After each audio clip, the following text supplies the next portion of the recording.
భద్రాద్రి కొత్తగూడెం జిల్లా భద్రాచలంలో 13 సంవత్సరాల తర్వాత జరిగిన గ్రామ పంచాయతీ ఎన్నికల్లో నూతనంగా ఎన్నిక కాబడిన సర్పంచ్గా పూనెం కృష్ణ, ఉప సర్పంచ్గా రత్నం కవిత, 20వ వార్డు సభ్యుల ప్రమాణ స్వీకారోత్సవ మహోత్సవ కార్యక్రమంలో అందరి చేత ప్రమాణ స్వీకారం చేయించిన గ్రామ పంచాయతీ స్పెషల్ ఆఫీసర్ రాహుల్ మరియు గ్రామ పంచాయతీ కార్యదర్శి శ్రీనివాసరావు.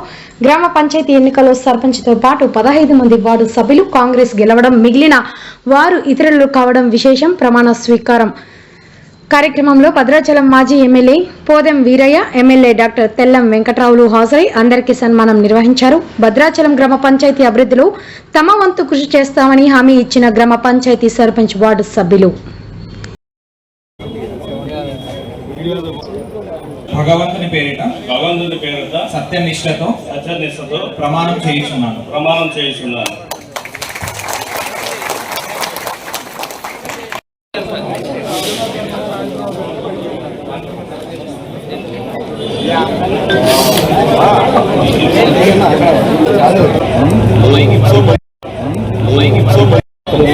మరియు 16వ వార్డు సభ్యురాలైన శ్రీమతి రత్నం కవిత అను నేను శాసనం ద్వారా ఏర్పాటు చేయబడిన భారత రాజ్యాంగం పట్ల నిజమైన నమ్మకం మరియు విధేయత కలిగి ఉండి నేను స్వీకరించబోతున్న